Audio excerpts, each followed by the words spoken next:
In today's story, you will discover how the first night in a new house can feel less like a beginning and more like a quiet warning. A house is supposed to feel empty before it feels like home. But sometimes, on that very first night, it already feels occupied in ways you can't explain. The walls seem to listen, the air feels used, and the silence isn't really silent at all. The first story begins with a couple who had waited 3 years to afford their own place. The house stood at the end of a narrow lane, newly painted, the scent of fresh plaster still clinging to the walls. It had been vacant for months. The real estate agent assured them of that repeatedly. No previous tenants, no unusual history, just a quiet property waiting for someone to fill it. They moved in on a humid afternoon, boxes everywhere, curtains not yet installed.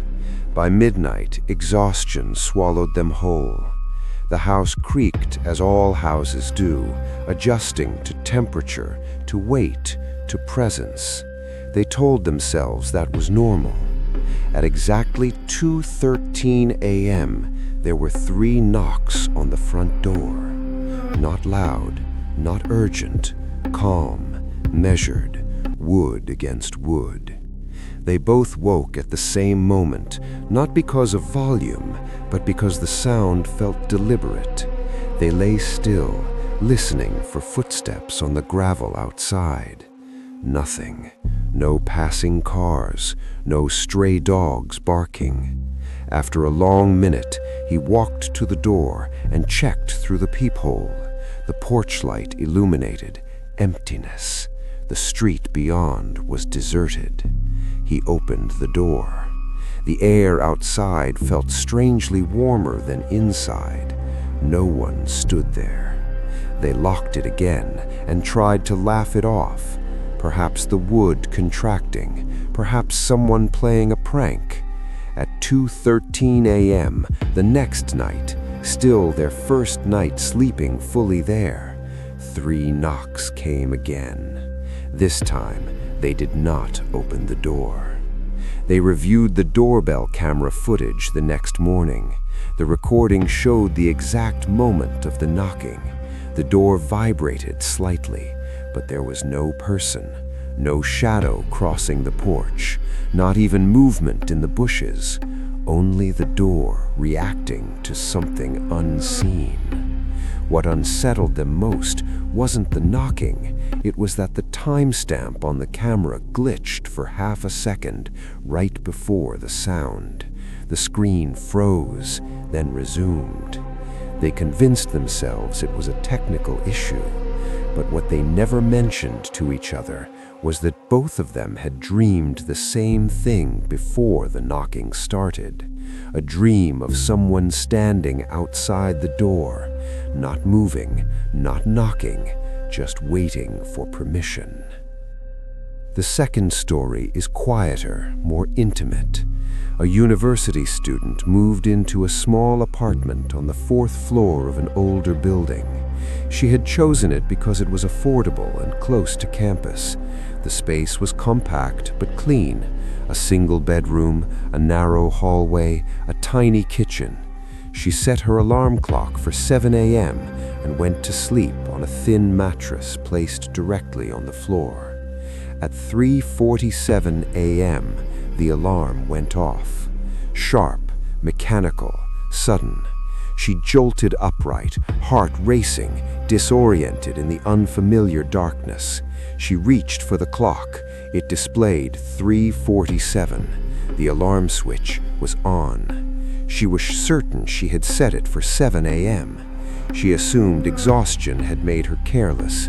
She reset it carefully, double-checking the numbers. 7 a.m.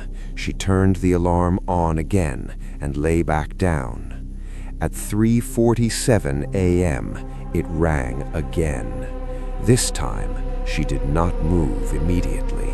She stared at the red digits glowing in the dark. 3:47, alarm active. Her chest tightened. She distinctly remembered sliding the small plastic switch to off after resetting it.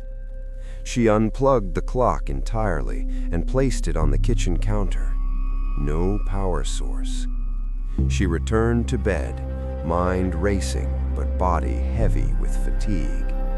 At 3:47 a.m., she woke up without an alarm. Her eyes opened naturally, as if nudged from inside. The room was silent.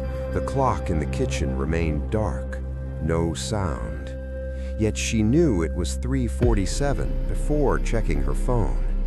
And it was. The following morning, she found something stranger.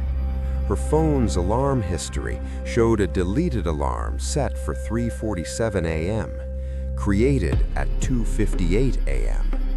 She had no memory of creating it. Over the next week, small things shifted. Her toothbrush appeared slightly angled differently each morning. The bathroom light sometimes turned on without her remembering flipping the switch. The apartment never felt invaded, just subtly adjusted, as if someone was correcting minor details while she slept. She began recording herself at night using her laptop camera. On the first recording, nothing happened. On the second, she saw herself sit upright at 2:58 a.m., eyes open but unfocused. She walked to the kitchen. The camera didn't capture that angle. She returned 2 minutes later and lay back down. At 3:47 a.m., she opened her eyes directly into the camera lens, but she didn't remember doing any of it. The final story involves a man who moved alone into a newly built suburban house. The neighborhood was still under development, empty lots, incomplete sidewalks, construction materials stacked along the streets. At night, it felt isolated, almost unfinished in a way that made every sound sharper. His first evening there was uneventful. He unpacked slowly, cooked dinner, and explored each room. The house had motion sensor lights installed along the hallway leading to the backyard. Around midnight, as he watched television, the hallway light flicked on. He glanced toward it, mildly annoyed. Perhaps a moth had triggered it. But when he checked the hallway, there was nothing. He adjusted the sensitivity settings and returned to the living room. 10 minutes later, the light turned on again. This time, he stood at the far end of the hallway and watched it switch off after 30 seconds. The corridor was perfectly still, windows closed, no airflow. When it happened a third time, he felt something unfamiliar. Not fear exactly, but the sensation of being monitored.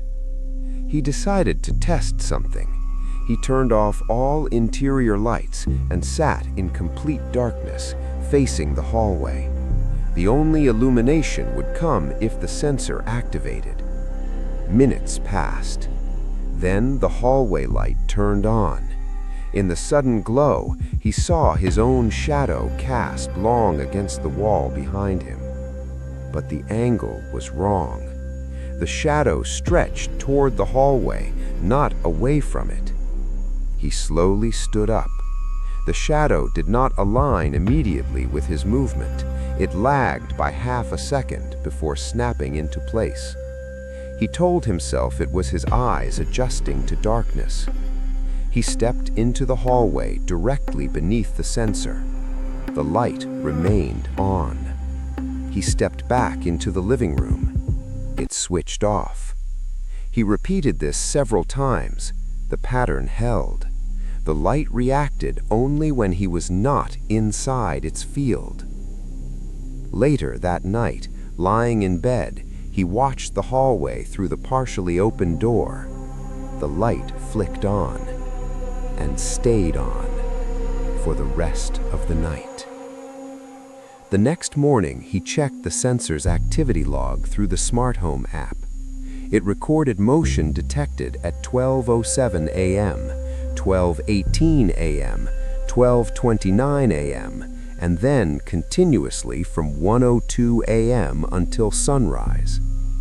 But according to his phone's step tracker, he had been in bed, completely still, during that entire period. He considered faulty wiring, software glitches, overactive imagination. Yet what unsettled him most was reviewing the indoor security footage he installed days later. On the recording of that first night, the hallway camera showed nothing unusual. Except once. At 1:02 a.m., just before the motion log began its continuous record, the image shifted slightly, as if the camera had been gently touched. Not bumped, not jarred.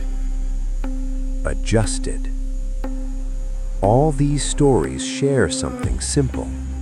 Nothing dramatic happens. No intruder is found. No explanation arrives. Just the first night, before routines settle, before familiarity dulls perception.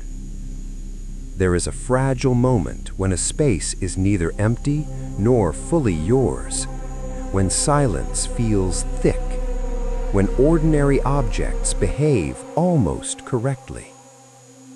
A knock without a knocker, an alarm without a setting, a light that responds to movement you cannot see. Perhaps the fear of the first night isn't about ghosts or intruders. Perhaps it's about transition, the uneasy overlap between past and present, between whoever stood there before and whoever stands there now. Or perhaps it's something more subtle. Maybe houses don't become occupied when we move in. Maybe they were simply waiting for us to notice them.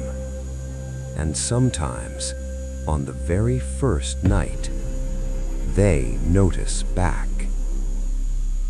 Subscribe for more horror stories.